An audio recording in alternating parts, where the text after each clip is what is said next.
नमस्कार, आदाब। मैं inspector Adil Khan, crime petrol Dastak में आपका स्वागत करता हूँ। जिस औरत का कत्ल हुआ उसका नाम डॉली सिंह था, और डॉली का कत्ल इसलिए हुआ क्योंकि वो मुजरिम का कोई गहरा राज जानती थी, कोई ऐसा राज जो कई निर्मम हत्याओं की वजह बनने वाला था। डॉली ने इस दस्तक को महसूस भी किया था, और उसके कत्ल के बाद मुजरिम का ये राज ही रह गया।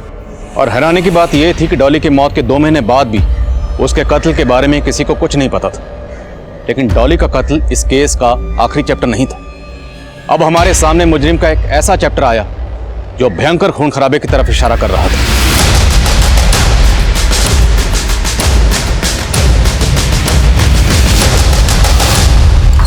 सर, उस एरिया से जुड़े जितने भी संदिग्ध थे उन सबको राउंड अप करना शुरू कर दिया है। जल्दी में इंफॉर्मेशन मिल जाएगी कि किसी ये सब। अभी एक कॉल आया मुझे। कॉलर से टिप मिली है कि अधिराज की जीवन शांति संस्था ने एक बहुत बड़े खून खराबे की प्लानिंग की है और हथियार एक घर में छिपाए गए हैं।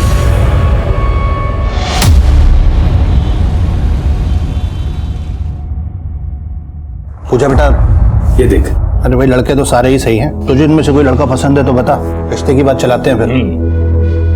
पापा, सच बोलूं तो मुझे इनमें से कोई भी लड़का पसंद नहीं। मैं बस इतना चाहती हूँ कि मेरा हस्बैंड एक गवर्नमेंट ऑफिशियल, स्टेबल जॉब और सिक्योर्ड फ्यूचर। That's it. शादी में बहुत दहेज देना पड़ेगा। हाँ, इसका भाई तो कुछ करता नहीं, सब माँ बाप को ही तो देना पड़ेगा। अरे माँ, तुम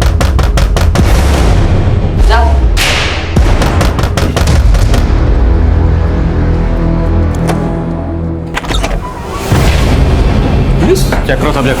सर, क्या हुआ? सर्च वारंट है हमारे पास। सर बताइए तो हुआ क्या है? Search warrant? Sir, search warrant? Sir लेकिन बताएंगे कि हुआ क्या? अरे अरे अरे अरे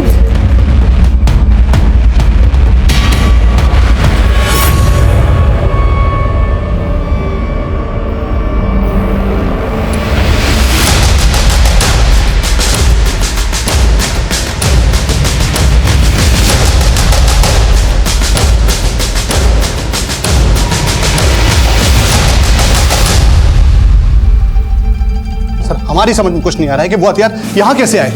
सर, हमें लगता है हमें कोई फंसाने की कोशिश कर रहा है। कोई दलील नहीं चलने वाली। तुम लोग इस अधिराज के लिए काम करते हो ना? अधिराज नहीं, स्वामी अधिराज कहिए। उनका इसमें कुछ भी लेना देना नहीं है। वो गुरु हैं हमारे। गुरु की शिष्य के घर में बंदूकें क्या कर रही? बंदूकें घर में नहीं, घर के पीछे मिली है। कोई भी आके छुपा सकता है। ये हमारे गुरुजी और हमारे परिवार को बदनाम करने की चाल है किसी की। शहर की सुरक्षा का मामला, ऐसे नहीं जाने दे सकती। देखें अरे कहाँ? हम लोगों ने कुछ नहीं किया। बराबर उनको। अरे ये सर, पक्का इस फैमिली पर अधिराज का राजयोग चल रहा है, पर वो तो क्लीन चिट लेकर बैठा हुआ है। क्या करें उसका? इनके बयान से वो भी हत्या चढ़ेगा। इनकी ऐसी कुंडली निकालो कि सफाई देने के लायक ही नहीं रहे। और उस कॉलर के बारे में पता करो जिसने हथियार की टिप दी थी। हो सकता है उससे अधिराज के बारे में कोई इन्फॉर्मेशन मिले। यदि आप अपने घरों के मक्खी मच्छरों पर अहिंसा का प्रयोग शुरू कर दें तो क्या हो? आप हिंसा से तो बच सकते हैं, परंतु बीमारियों से आपको कोई नहीं बचा सकता। ठीक उसी तरह एक स्वस्थ समाज के निर्माण के लिए उन विनाशकारी तत्वों का नाश करना परम आवश्यक है जो कि सिर्फ हमारी शांति को भंग करने के लिए उत्पन्न हुए हैं। बोलो स्वामी अधिराज की! स्वामी अधिराज की!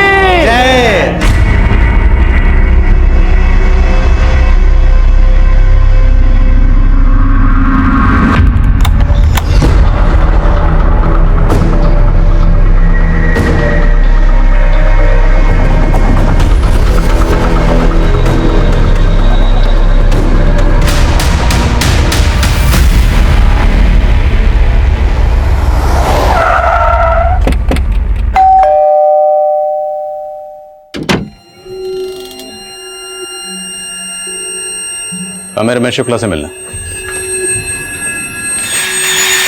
जी सर, बोलिए। मैं रमेश शुक्ला हूँ।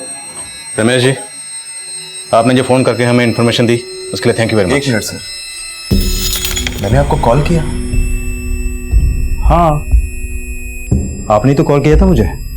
अच्छा बताइए कि आपको अधिराज की फॉलोअर फैमिली के घर में पिस्तौल्स होने की इन्फॉर्मेशन कहाँ से मिली थी? सर, ये क्या बोल रहे हैं आप लोग? मेरी समझ में कुछ नहीं आ रहा है, और मैंने आपको कोई कॉल नहीं किया था। लेकिन मुझे जिस नंबर से कॉल आया वो आपके ही नाम पर इसी एड्रेस पर रजिस्टर्ड है। ये देखिए। सर ये एड्रेस तो मेरा है सर, लेकिन ये नंबर तो मेरा है ही नहीं। लेकिन रमेश जी 15 दिन पहले ये नंबर आप ही के डॉक्यूमेंट से खरीदा गया। आप इस्तेमाल नहीं कर रहे तो कौन कर सकता है?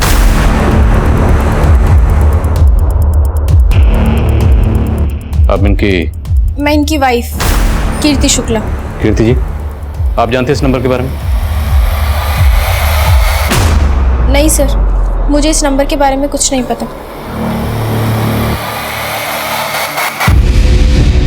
सर हो सकता है ये लोग अधिराज के डर से कुछ ना बोल रहे हो। यादव, ये नंबर 15 दिन पहले खरीदा गया।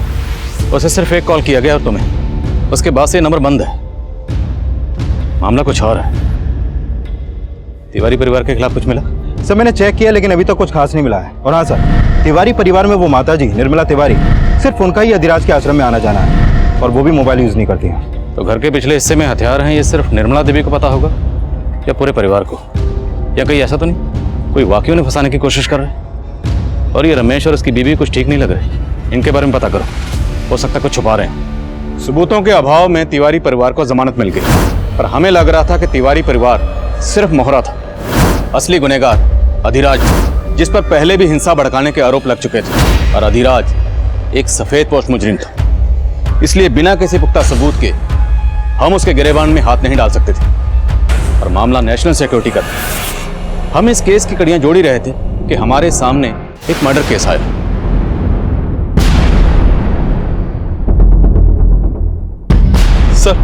सर यहाँ आसपास के इलाके में कहीं भी सीसीटीवी नहीं है। लोगों से भी पूछताछ की लेकिन कुछ पता नहीं चल पाया।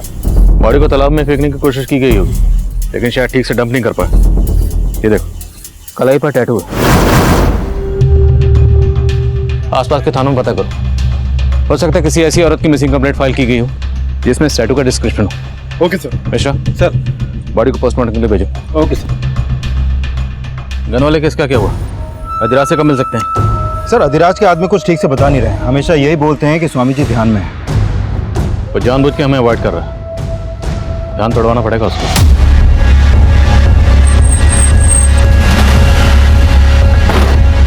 कहिए। अधिराज से मिलना। स्वामी जी भोजन ग्रह कर रहे हैं, अभी किसी से मिल सकते हैं?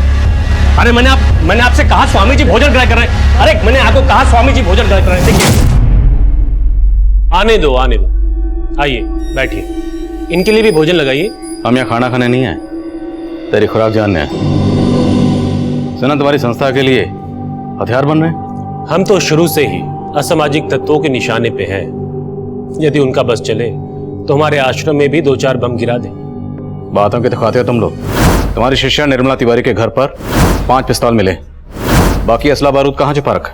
निर्मला देवी हमारी शिष्या हैं, इसलिए हम दावे के साथ कह सकते हैं कि उनका इन हथियारों से कोई लेना देना नहीं है, और ना ही हमारी संस्था की किसी भी सदस्य का।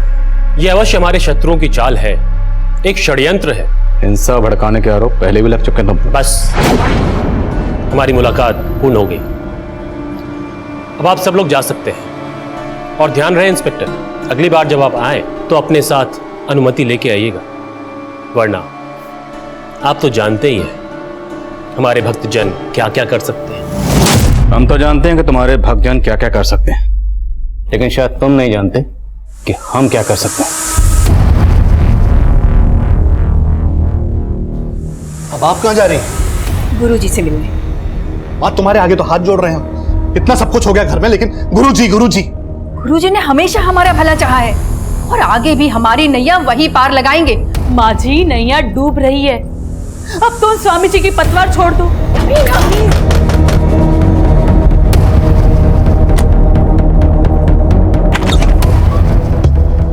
पुलकित जोशी, इंटेलिजेंस डिपार्टमेंट से। इंटेलिजेंस?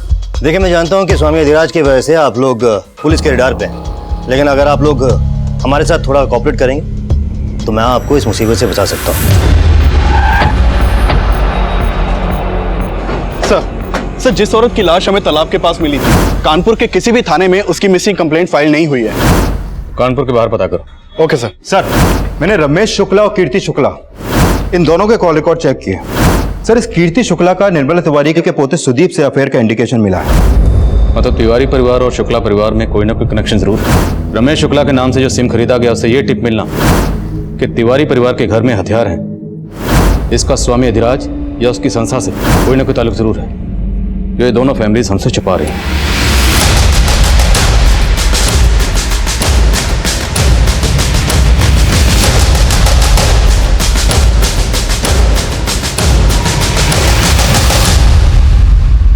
अगर आप लोग बोलेंगे कि आप लोगों में से किसी को भी उन पिस्टल्स के बारे में कोई जानकारी नहीं,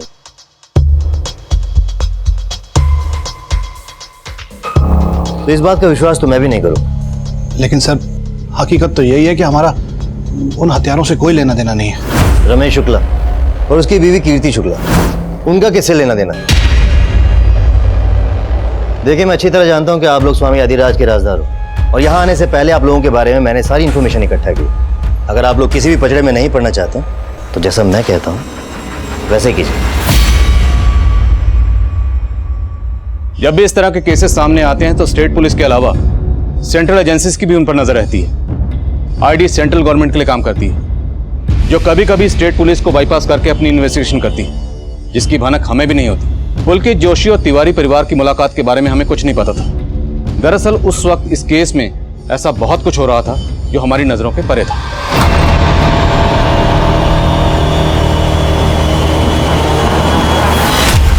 हाँ, मैं सुप्रिया का ब्रेन वॉश करने की कोशिश कर रही हूँ, पर फिलहाल सिचुएशन ऐसी है कि हमें सब्र करना ही होगा।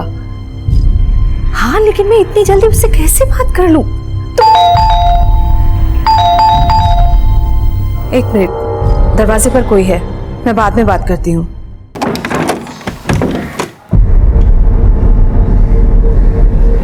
कहाँ थी तू? सुप्रिया, कितनी देर से फोन लगा रही थी तुझे? फोन क्यों नहीं उठा रही थी मेरा? सुप्रिया, तुझे पता है ना कितनी फिक्र होती है तेरी मुझे। आपको मेरी फिक्र कब से होने लगी? आपका तो सारा टेंशन कहीं और ही है। सुप्रिया, प्लीज मुझे ना बच्चे की तरह बहलाना बंद कीजिए। आप जो कर रहे हो वो गलत है और मैं आपको बिल्कुल नहीं सपोर्ट करने वाली।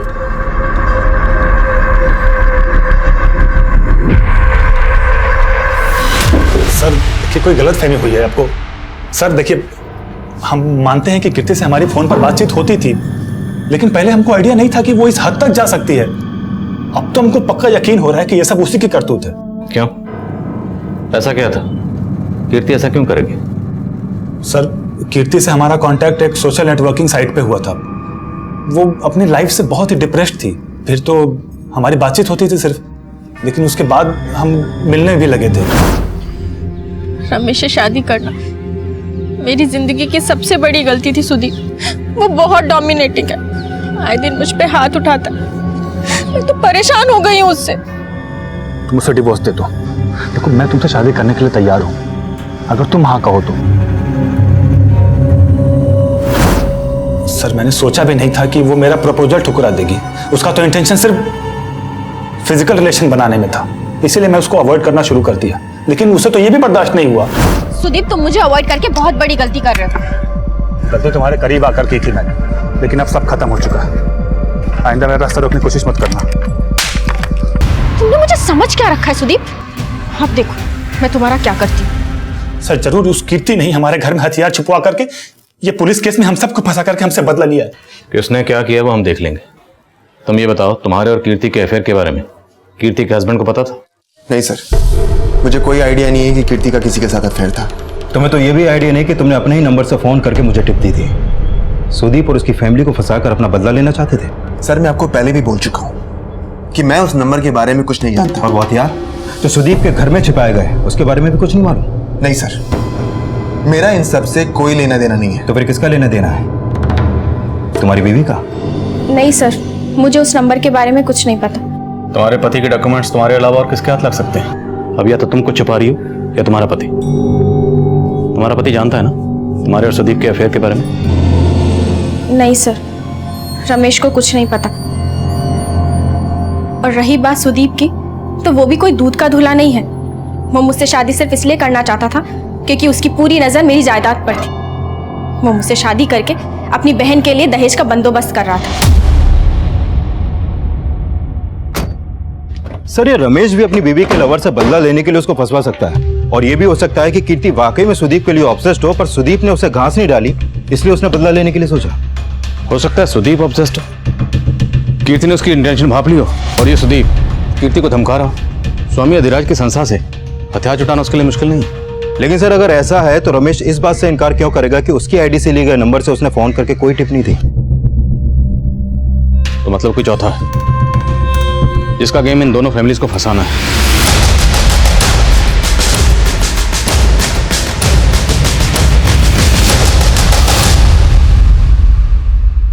अरे तुम समझ क्यों नहीं रहे हो? कर तो रही हूं मैं कोशिश।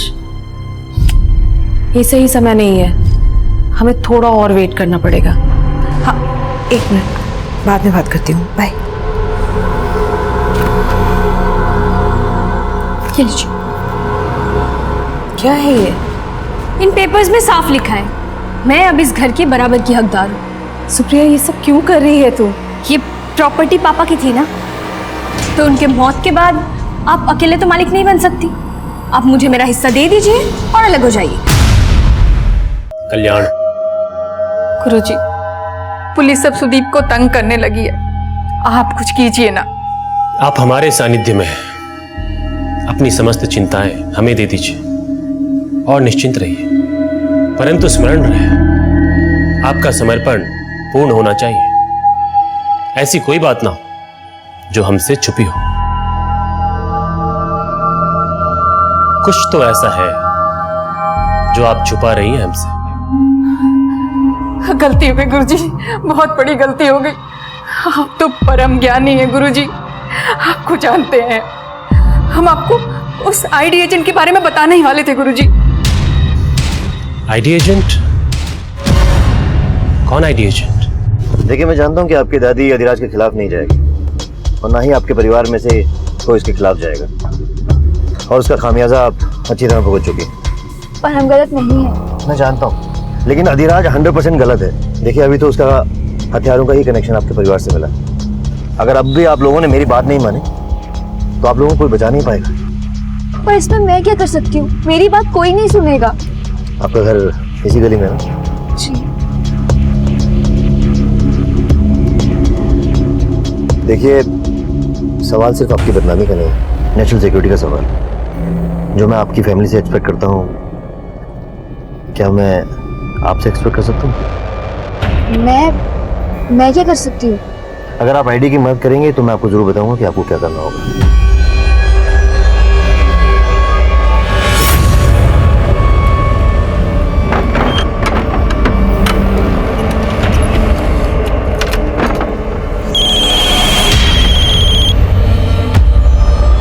हेलो? नहीं तुम यहाँ मत आओ, मैं ही आती हूँ।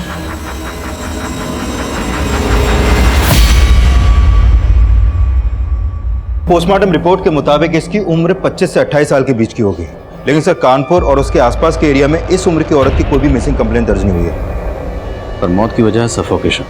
यस सर, और इस औरत की बॉडी पर कोई भी एक्सटर्नल इंजरी के साइन नहीं मिले हैं। और हाँ सर, एक बात और, इस रिपोर्ट के मुताबिक ये औरत 1 महीना प्रेग्नेंट थी। प्रेग्नेंट? तो हो सकता है इस औरत की मौत के पीछे इसके पति या किसी जान पहचान वाले का हाथ, इसलिए इसकी मिसिंग कंप्लेंट फाइल नहीं की गई। पॉसिबल है सर। अब इसके हाथ पर ये जो टैटू है यही इसकी शिनाख्त का जरिया बनेगा। देखते हैं।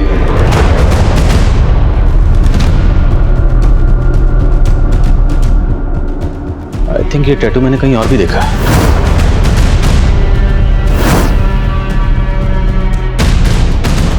यस, कीर्ति शुक्ला की कलाई पर बिल्कुल ऐसे टैटू है।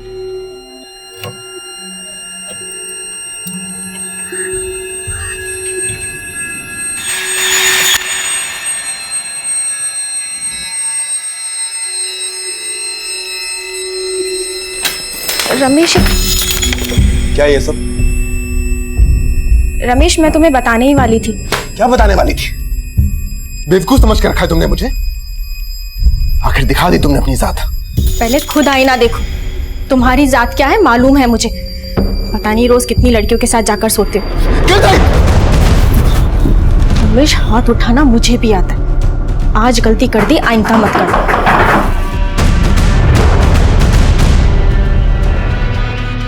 दरअसल ये लाश हमें एक तालाब के पास मिली। आप पहचानती हैं इसे? नहीं सर।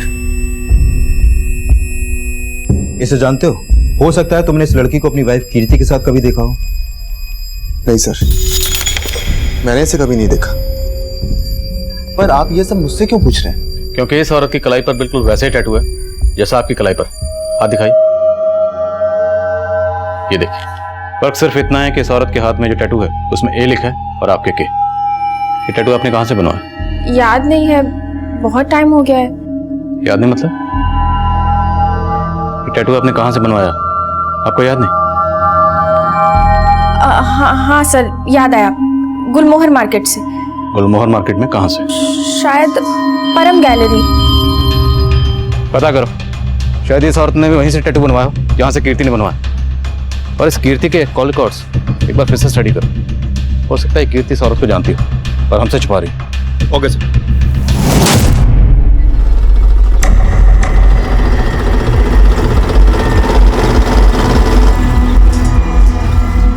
मुझे लगा नहीं था कि तुम आओगे, पर तुम तो देश की सुरक्षा को लेकर वाकई कंसर्न हो। देखिए, मुझे आपके इस मिशन में कोई इंटरेस्ट नहीं है। मैं आपसे सिर्फ इसलिए मिल रही हूँ क्योंकि मुझे अपनी फैमिली को इस सबसे बचाना है। लेट्स सी हमें कितनी सक्सेस मिलते। पर मुझे करना क्या होगा?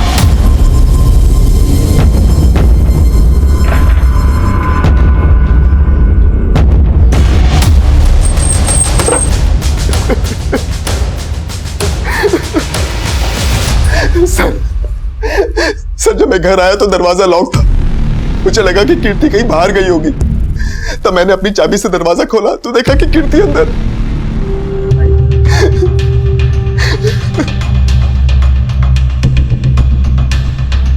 गोली आर पार हो गई, पॉइंट ब्लैंक रेंज से शूट किया गया। तेरे लॉक तो एकदम ठीक है। मतलब घर में फोर्स्ड एंट्री का कोई निशान नहीं, लेकिन रमेश कह रहा था जब वो बाहर से आया तो ये लॉक बंद था। सर, रमेश ने बताया कि ये चाबी कीर्ति की है जो घर से मिली, और ये चाबी रमेश की। कहीं रमेश दो चाबियों की कहानी तो नहीं बना रहा? नहीं सर, मैं झूठ नहीं बोल रहा। तो तुम्हारे और कीर्ति के अलावा ऐसा कौन हो सकता है जिसके पास तुम्हारे घर की चाबी होगी? क्योंकि घर में कोई जबरदस्ती नहीं घुसा, बाकायदा ताला खोल के घुसा। सर आपको तो पता ही है कि कीर्ति का सुदीप के साथ। सर हो सकता है कि कीर्ति ने शायद सुदीप को घर की दूसरी चाबी दे रखी हो। सर जाहिर है कि ये सुदीप पे शक जताएगा, और घर के आसपास कोई सीसीटीवी भी नहीं है। लेकिन मैं खबरियों से पता करवाता हूँ कि मर्डर के वक्त ये दोनों कहाँ थे। एक हफ्ता पहले जिस औरत की लाश मिली थी उसकी कलाई पर ठीक वैसे टैटू था जैसा कीर्ति की कलाई पर।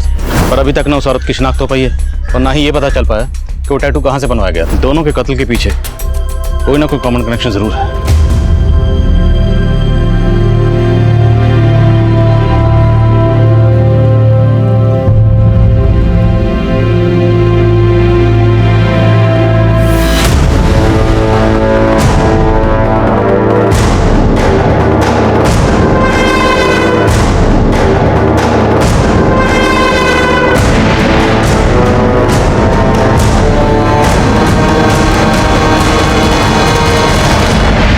सर मैंने 200 से ज्यादा फैमिलीज की लिस्ट बनाई है जो स्वामी अधिराज को काफी मानती है। सब पर नजर रखो, किसी पर भी जरा सा शक हो तो उठा लो। Okay sir. सर, कीर्ति की बॉडी में जो बुलेट मिली थी उसकी बैलिस्टिक रिपोर्ट आ गई है। जिस पिस्तौल से कीर्ति को मारा गया वो उसी तरह की पिस्तौल थी जो तिवारी परिवार के घर से मिली। हमें क्या लेना देना उस औरत से? अरे ऐसी औरत का तो मर जाना ही अच्छा था। हाँ, लेकिन अब कीर्ति की मौत के बाद पुलिस फिर से हमारा जीना आराम कर देगी, उसका क्या? हमारा जीना क्यों हराम करेगी? आखिर हमने क्या किया है? हेलो, तुम्हारे भाई को पुलिस ने अरेस्ट कर लिया ना, लेकिन तुम तो कह रही थी कि तुम्हारी पूरी फैमिली इनोसेंट है। ये आप क्या कह रहे हैं सर? मेरा भाई घर पे ही है, अरेस्ट नहीं हुआ है।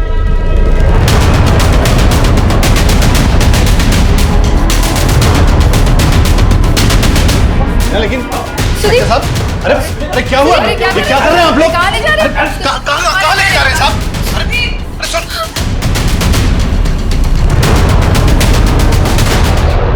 सर देखिए, कोई गलत फहमी हुई है सर। हम शरीफ लोग हैं सर। आप बिना वजह उठा के लाए सर। देखिए कीर्ति की मौत उसी तरह के पिस्तौल से हुई है जो तुम्हारे घर से बरामद हुई। उसको तुमने नहीं मारा तो किसने मारा? सर मुझे क्या पता होगा उसको किसने मारा है। आप लोग मुझे इस तरह से परेशान नहीं कर सकते। तेरी परेशानियां और बढ़ेंगी अगर सच नहीं बोलेगा। बोलो, वो बंदूक है तुझे स्वामी के लोगों ने दी थी? सर हम आपको पहले ही बता चुके हैं कि उन बंदूकों से मैं क्या, मेरा पूरा परिवार अनजान था सर। गुरुजी हमारे पोते सुदीप को बचा लीजिए गुरुजी, हम तो कुछ भी कर सकते हैं।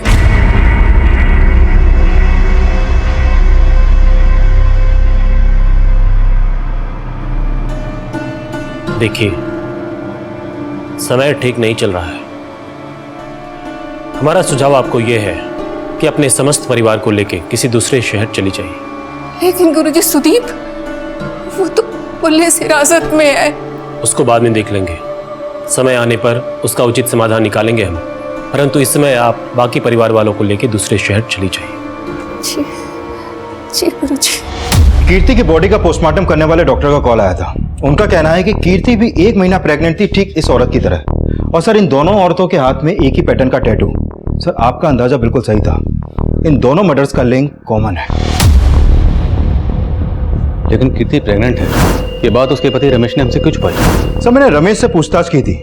उसका कहना है कि उसने ये बात इसलिए छुपाई क्योंकि उसे लगता था कि कीर्ति के पेट में जो बच्चा था वो उसका नहीं बल्कि सुदीप का था। सर वो रमेश झूठ बोल रहा है। अरे मेरा तो कीर्ति से 2 महीने पहले ब्रेकअप हो गया था, तो उसके पेट में 1 महीने का बच्चा, वो मेरा कैसे हो सकता है? सर, ये अधिराज का चेला है, इतनी आसानी से नहीं उगलेगा। सर, एक काम करते हैं, इसका डीएनए मैच करवाते हैं कीर्ति से और उस औरत से जिसकी लाश हमें तालाब के पास मिली थी, और रमेश से भी। क्या पता भाई कोई कहानी बना रहा हूँ। यादव, हो सकता है इन दोनों के अलावा ये कोई तीसरा ही हो जो ये सारा खेल खेल रहा है। क्योंकि रमेश की आईडी से जो सिम खरीदा गया था उससे वो कॉल हमें किसने किया था ये अभी तक पता नहीं चला। अब ये अधिराज का दुश्मन है, सुदीप का या रमेश का, ये भी क्लियर नहीं है। पर ये कॉलर जो भी है उसका कीर्ति से और उस औरत से जिसकी लाश हमें तालाब के पास मिली, उन दोनों से कोई कनेक्शन जरूर है जो फिलहाल हमें नजर नहीं आ रहा।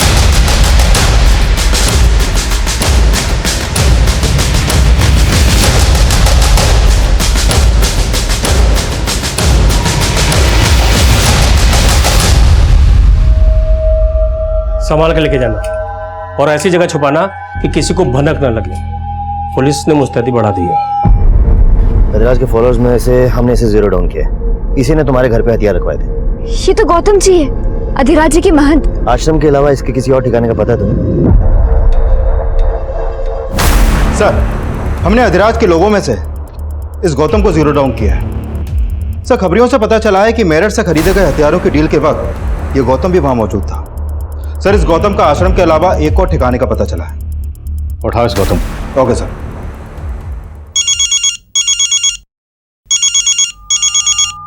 हाँ पांडे,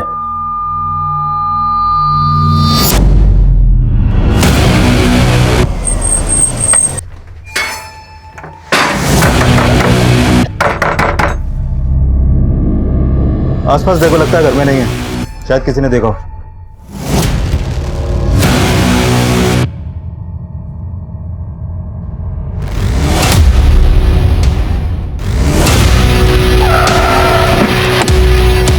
सर, इनका एक पड़ोसी इनसे मिलने आया था। बेल बजाने पर जब गेट नहीं खुला तो उसने खिड़की से झांक के देखा तो लाश दिखाई दी। सर, जब हम यहाँ पहुंचे तो दरवाजा अंदर से ही बंद था। वर्षा त्यागी और कलाई पर वी का टैटू और कीर्ति की कलाई पर के का टैटू था। वर्षा और ए, 3 औरतें जिनकी कलाई पर उनके नाम के पहले अक्षर का टैटू है, वो तीनों मारी जाती। उन तीनों औरतों का आपस में क्या कनेक्शन हो सकता है? हाँ यादव, बोलो। सर, गौतम को तो उठा लिया, लेकिन अपना कांस्टेबल लालजी यादव वो शहीद हो गया। सर, बहुत हथियार मिले हैं इसके घर से। ये सर ठीक नहीं है, लगता बहुत बड़ा रैकेट है इसके पीछे।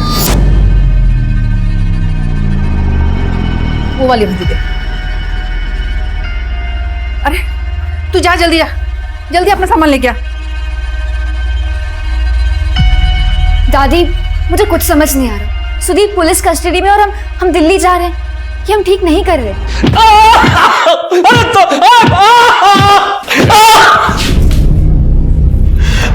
अब बोलेगा? बोल, किसने मारा? मानते हैं कि उस हवलदार को हमने मारा साहब, लेकिन उस औरत को नहीं मारा साहब। बोल किसने मारा?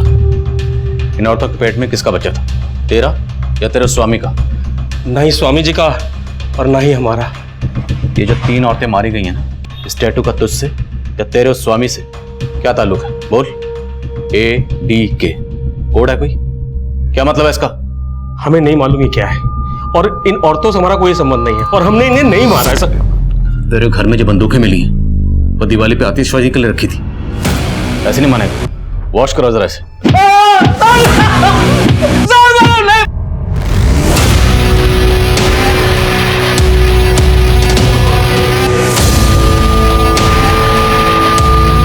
तेरे गौतम बहुत मोटी चमड़ी का है, बहुत तोड़ा फिर भी कुछ नहीं उगल रहा है।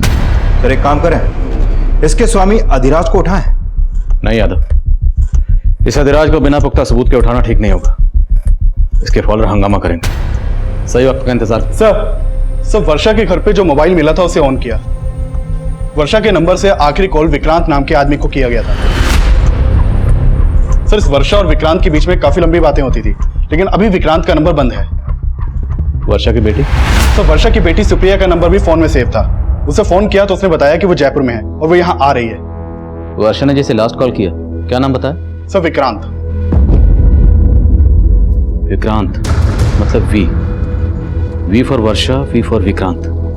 और वर्षा की कलाई में जो टैटू था उसमें वी लिखा था। आपका मतलब इन टैटू वाली औरतों की कलाई पे लिखा ये अल्फाबेट इनके नाम से नहीं बल्कि इनसे जुड़े दूसरे लोगों के हैं, जिनके नाम भी इन्हीं के नाम के पहले अक्षर से शुरू होते हैं। यादव कहानी कुछ भी हो सकती है। इस कीर्ति के फोन में जितने भी नाम के से सेव्ड है सबकी लिस्ट बनाओ, सबके बारे में पता करो, और ये भी पता करो कि ये विक्रांत का फोन कौन से एड्रेस पर रजिस्टर्ड है। सर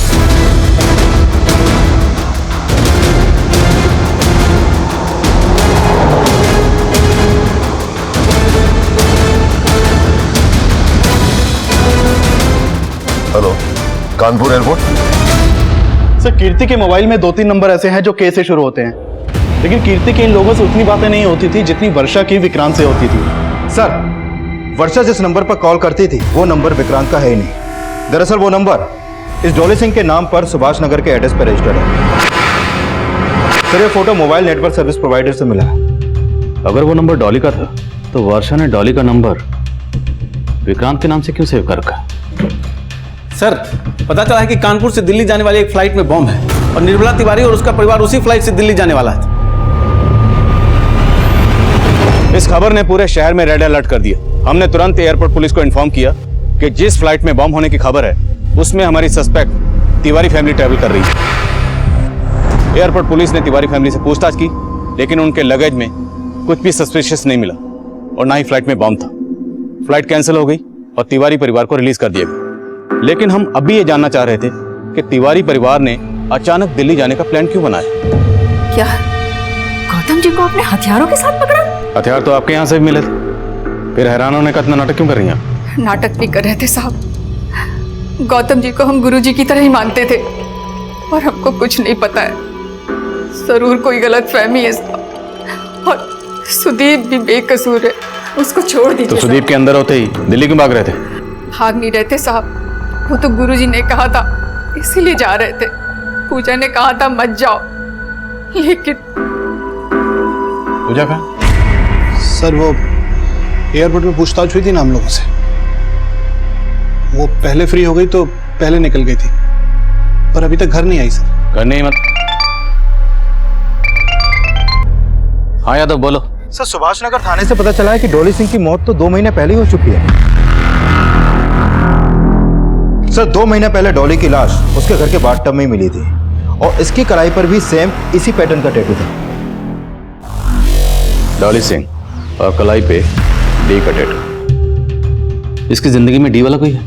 इसका पति दीपक। और सर डॉली के इस केस को सुभाष नगर पुलिस मर्डर मान के इन्वेस्टिगेट कर रही थी और उस वक्त उन्हें बाथटब के पास शराब भी मिली थी और डॉली के पति ने ही डॉली की मौत की खबर पुलिस को दी थी। और सर डॉली के पति का कहना था कि डॉली को बाथटब में बैठकर शराब पीने की आदत थी, फिर उसकी बॉडी में अल्कोहल भी पाया गया था, इसलिए इस केस को एक्सीडेंटल मानकर बंद कर दिया गया। इस डॉली का पति दीपक वो इस वक्त कहाँ? सर वो डॉली के मौत के बाद ही डॉली का फ्लैट बेचकर कहीं चला गया। तो हो सकता है डॉली का दीपक जो है वही वर्षा का विक्रांत बनकर वर्षा से बात कर रहा, डॉली के नंबर से। इस दीपक की फोटो है? हाँ सर, नेक्स्ट पेज पर ही है।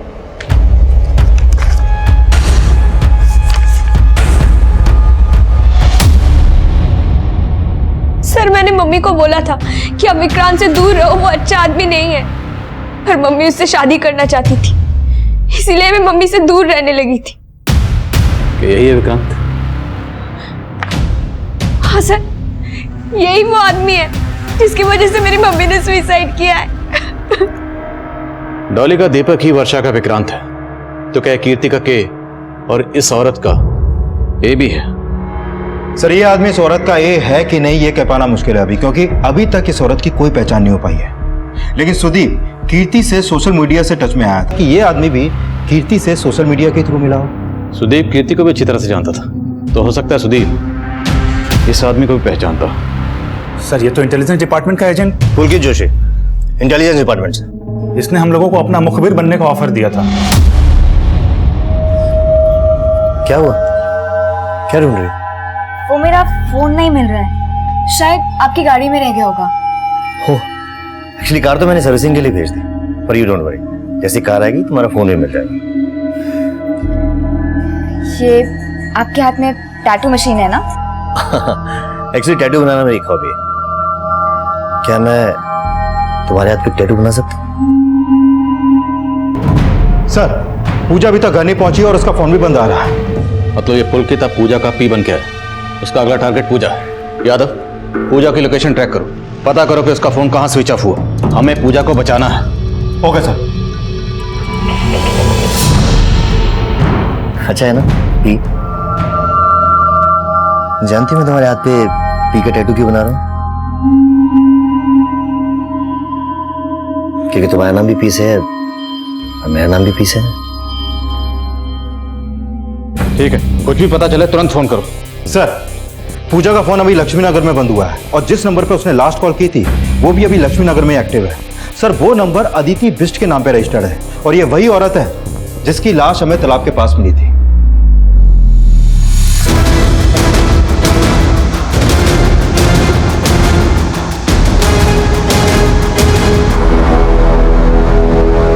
It means you love me.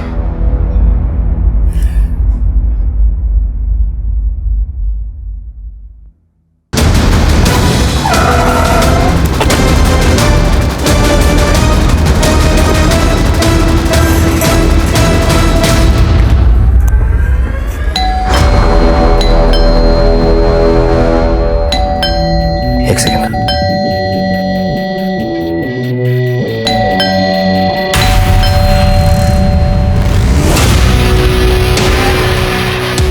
Vijay, gun इधर, गन इधर।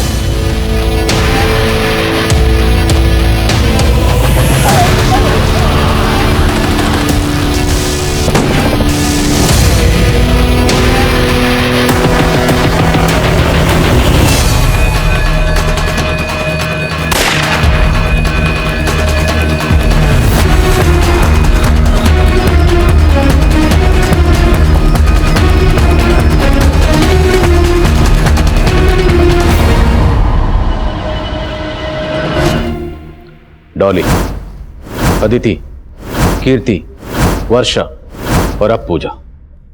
और कितनी लड़कियों की जिंदगी बर्बाद की तूने? 4 और, लेकिन मैं मारा नहीं था, मैंने छोड़ दिया था। और डॉली को उनके बारे में पता चल गया था, वो मुझे अंदर करवाना चाहती थी, इसलिए मैंने उसे ऊपर पहुंचा दिया। फिर डॉली के घर पे कब्जा करके उसे बेच दिया। अदिति को भी इसी मकसद से मारा? अदिति का तो अमन था, बहुत प्यार करती थी मुझसे, उसे मारना नहीं चाहता था, लेकिन वो बेवकूफ हमारे प्यार की निशानी चाहती थी। बच्चा, एंड आई हेट किड्स। और वर्षा से मैं उसका घर हासिल करना चाहता था, लेकिन वो अपनी बेटी के कारण शादी के लिए रेडी नहीं हो रही थी।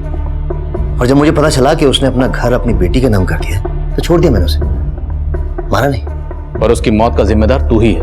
तेरी वजह से डिप्रेशन में गई और उसने सुसाइड कर लिया। कीर्ति की जिंदगी में कैसे दाखिल हुआ? उससे मैंने सोशल मीडिया पे दोस्ती की, कमल बन के, और वो मेरे प्यार में से एंटी हो गई। और उसने मुझे सुदीप के बारे में सब कुछ बता दिया और पूजा के बारे में भी, जिसकी शादी की दहेज के लिए सुदीप कीर्ति को फंसा रहा था। और फिर मैंने पूजा का मैट्रिमोनियल प्रोफाइल देखा। उसे देखती तो मैं उसके प्यार में पागल हो गया। पूजा की विश थी कि वो किसी गवर्नमेंट ऑफिशियल से शादी करे, और पता चला कि उसकी दादी अधिराज की परम भक्त है। फिर मैंने एक प्लान बनाया पूजा की जिंदगी में दाखिल होने का। कीर्ति के घर से रमेश के कुछ डॉक्यूमेंट चोरी किए और एक नया नंबर लिया, और पूजा के घर में वो हथियार छुपा दिए। अधिराज आप लोगों के रडार पे पहले से ही था, इसलिए मैंने आप लोगों को जानबूझकर उसकी टिप दी। हेलो पुलिस स्टेशन, मैं आपको कुछ हथियारों के बारे में बताना चाहता हूँ। और पूजा का परिवार फंस गया, और मौका मिलते ही मैं उनके परिवार से इंटेलिजेंस डिपार्टमेंट का एजेंट बनके मिला। पुलकित जोशी, इंटेलिजेंस डिपार्टमेंट से। मेरा मकसद सिर्फ पूजा को इंप्रेस करना था, लेकिन इसी बीच आपने कीर्ति को अदिति की फोटो दिखा दी और उसे मुझ पे शक हो गया। मुझे उसे मारना पड़ा। फ्लाइट में बम होने की खबर तूने दी थी ना? हाँ, तो क्या गलत किया मैंने? वो मुझे छोड़कर अपने परिवार के साथ दिल्ली जा रही थी। कानपुर एयरपोर्ट, कानपुर से दिल्ली जाने वाली फ्लाइट ARD 457 में बम। हाँ, पूजा का अंजाम भी वही होता जो बाकियों का हुआ। ये तो किस्मत अच्छी थी उसकी, बच गई। अब सलाखों के पीछे जाएगा ना तो जिंदगी के लिए तरसेगा, और एंड में तुझे मिलेगी फांसी।